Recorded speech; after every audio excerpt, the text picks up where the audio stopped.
Creemos que nuestro rol es hacer oír las voces de los que no están en estos foros y la verdad nunca van a estar. Las personas que viven en pobreza en esta región, que son 164 millones de personas, y detrás de cada uno de ellos hay historias de vida, ¿no? Y esas son las voces y las vidas que queremos hacer escuchar al estar presentes nosotros acá. Sabemos, hemos trabajado ya 50 años en esta región, Latinoamérica y el Caribe, como Oxfam, y hemos acompañado y apoyado miles y miles y miles de hombres y mujeres que viven en pobreza. Hemos escuchado sus historias y acompañado sus luchas. Y lo que nos trae esta historia, esta experiencia, es que por mucho talento que tengan, por mucha lucha que lleven, por mucho emprendimiento que tengan, se enfrentan con barreras, y estas barreras muchas veces son insuperables, ¿no? Y tienen que ver con si se es hombre o mujer, si se nace en una zona rural o una periferia de una gran urbe, se tiene que ver con si se nace indígena, si se nace afrodescendiente, y estas barreras son atrincheradas desde la historia y no han cambiado.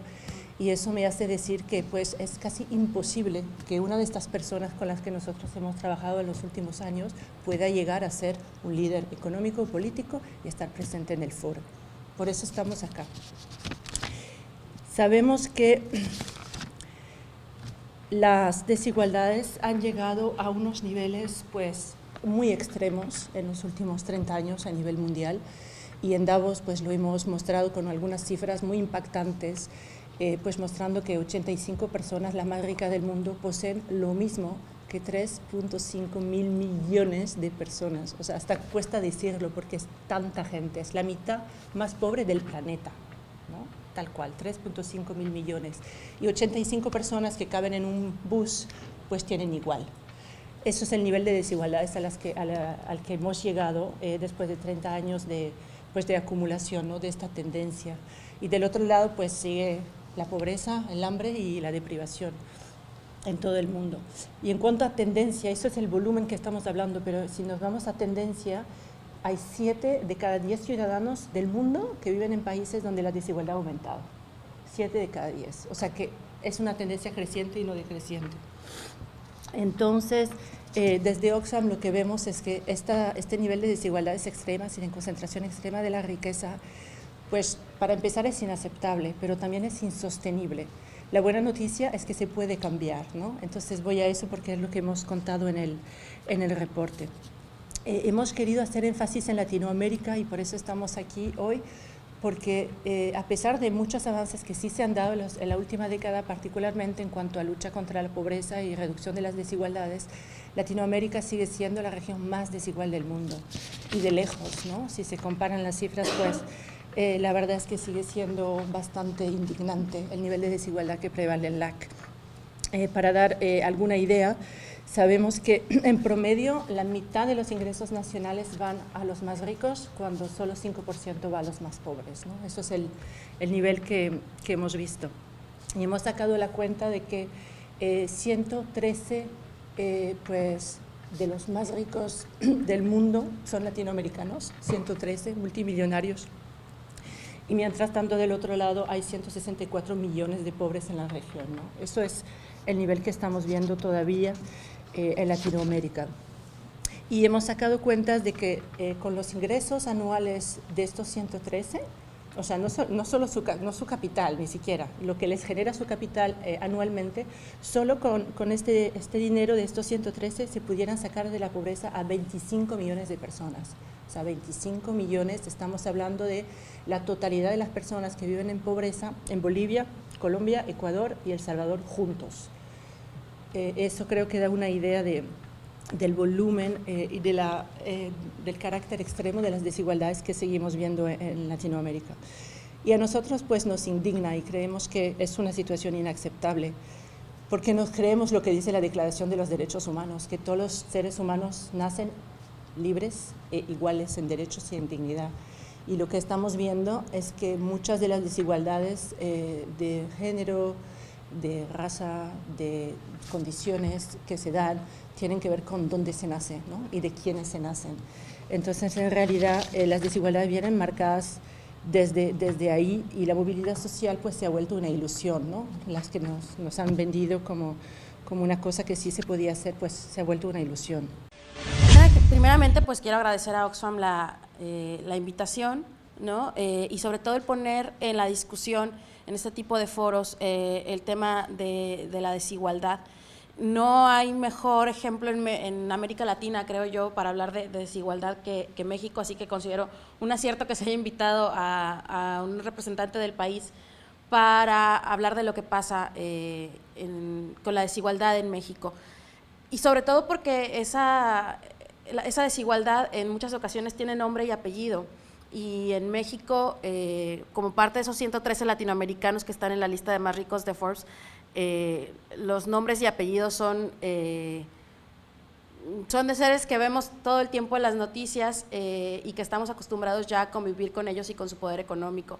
Llámese un Carlos Slim, ¿no? Que tiene una concentración del mercado de la radiodifusión, de las telecomunicaciones, de pues más o menos del 70-80%, o de Emilio Azcárraga, que es el hombre más poderoso en cuanto a medios de comunicación en México se refiere.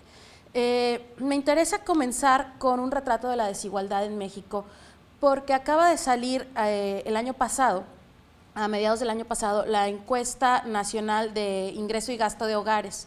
Es una encuesta que hace cada 2 años el Instituto Nacional de Geografía y Estadística en México, y es una encuesta muy reveladora. Y justamente como los datos son recientes, ¿no? Me interesa esta gran fotografía de los más o menos 31 millones de hogares que hay en México. Se toma una muestra de más o menos 9,000 hogares, que son representativos tanto de lo que pasa a nivel rural como a nivel urbano en México. ¿Podemos retroceder, por favor? Bueno, como les decía, hay 31 millones de hogares en México. Y lo que me interesa que veamos en esta gran fotografía de la desigualdad en el país, siguiente por favor, es esto, ¿no? Cómo varía el ingreso en el primer decil de los hogares que hay en México respecto del 10º decil, es decir, los hogares con mayor ingreso en México. Cuando el ingreso mensual promedio del primer decil es de $180 más o menos al tipo de cambio actual, el 10% de los hogares más ricos recibe $3,400 en un ingreso mensual. Si se fijan, entre los deciles, digamos del medio, entre el segundo y el noveno, la variación ahí más o menos va peleando, ¿no? Hay una clase media pues choncha, ¿no? Grande, como diríamos en México, pero la diferencia entre el primer decil y el segundo y el 10º decil es apabullante. Siguiente, la diferencia, pues la variación porcentual entre el primero y el segundo es de 1,794%. Los ingresos son superiores en este monto entre los mexicanos que viven en los hogares más pobres del país y entre los que viven en los hogares con mayor ingreso. Siguiente, por favor. ¿Qué nos revela esta encuesta? Pues que la mitad de los hogares más pobres de México concentra el 20% del ingreso corriente. Vamos a ver ahorita una gráfica más adelante que nos ilustrará esto pues, de manera mucho más visual y más impactante, ¿no? Y que el 10% de los hogares más ricos concentra 35% de lo que ingresa en las casas mexicanas. Siguiente. Esto es lo que más me interesa y lo que más me llama la atención. Me gustaría que vieran este es el gasto en alimentos en los hogares más pobres de México. Y este es el ingreso monetario. Entonces, prácticamente lo que ingresa un hogar se gasta en comida. Y por si fuera poco, el gasto es muchísimo más grande que el ingreso. Es decir, los mexicanos que viven en el decil de hogares más pobre tiene pérdidas constantes mensualmente en su patrimonio para poder sobrevivir. Siguiente, por favor. Y en ese sentido, pues decir que en México existe responsables con nombre y apellido de las desigualdades provocadas por el gobierno de las élites es importante, ¿no? Justamente me quisiera concentrar en algo que está ocurriendo ahorita en México y que ha sido parte de la discusión coyuntural a partir de la llegada de Peña Nieto al poder, un presidente pues que llegó apoyado por un aparato mediático fuerte, ¿no? Se dice, sin que esté plenamente probado, por la compra de medios, ¿no? de espacios en los medios, por un aparato publicitario en la televisión tremendo, y bueno, se le ha criticado y se le ha conocido como un presidente creado por los medios. Yo quisiera empezar esta intervención con unos apartes de una columna de opinión que sacó el año pasado un señor que se llama Santiago Pardo, que es exdirector de la Dirección de Aduanas e Impuestos Nacionales. ¿Está pensando en comprar avión privado? Felicitaciones. Perdón, antes de que empiece tengo que decir, esta columna fue apenas se aprobó la reforma tributaria el año pasado en Colombia. Ya ahora tiene sentido lo que va a decir. ¿Está pensando en comprar avión privado? Felicitaciones. La reforma redujo hasta en un 100% el IVA para los aviones privados. ¿Piensa comprar un yate de lujo? Grandioso. La reforma creó mecanismos para reducir hasta 100% el IVA de yates de más de $30.000. ¿Consume cangrejo, langostinos, langosta y jaiba? ¡Qué maravilla! A partir de ahora no tendrá que pagar IVA. ¿Recibirá una herencia?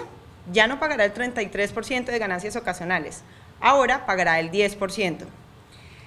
Cuando juega tejo, come morcilla, chorizo y longaniza. Tejo es un juego que tradicionalmente juegan personas de barrios populares, y esta comida como morcilla, chorizo y longaniza también es lo que tradicionalmente comen personas de barrios populares porque no son caras. O sea, igual pues todo el mundo los come, pero no es una comida cara. Lo sentimos, la reforma no es para usted. Ahora el IVA en estos productos se incrementó en un 60%. Al salir del estadio del Campín, come su perro caliente o su pincho de carne, que por supuesto son baratísimos, prepárese a pagar el 8% de impuesto. ¿Es usted un independiente que gana 58 millones de pesos al año? Esos son unos $28.000 más o menos al año. Está en el lugar equivocado. Su impuesto anual será de 5 millones de pesos, unos $2.500, al igual que el que gana 500 millones de pesos. ¿Pertenece a la clase media? Lamentamos informarle que ya no. Eso sí, cambie la dieta. Sustituya el chorizo y la morcilla por el langostino y la jaiba. Que viva la equidad. Oxfam dice que Latinoamérica es la región más desigual del mundo, y yo como colombiana difícilmente me siento sorprendida con esta aseveración. Colombia histórica y tristemente ha ocupado un lugar líder en el tema de desigualdad. En 2012 las estadísticas del Banco Mundial lo ubicaban como el segundo país en la región con mayor desigualdad social y el séptimo en el mundo. El lenguaje ha jugado un papel fundamental para defender los intereses de nuestras élites, pero poco se hace por identificar esta desventaja y además atacarla. Si una persona habla demasiado de esa pésima distribución de riqueza que hay en el país, a esa persona le van a decir mamerto.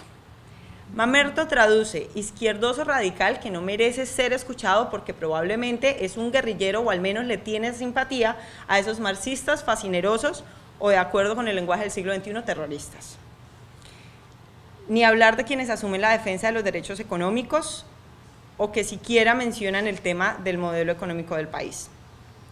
En Colombia sugerir modificaciones o cambios sobre ese modelo económico es pecado.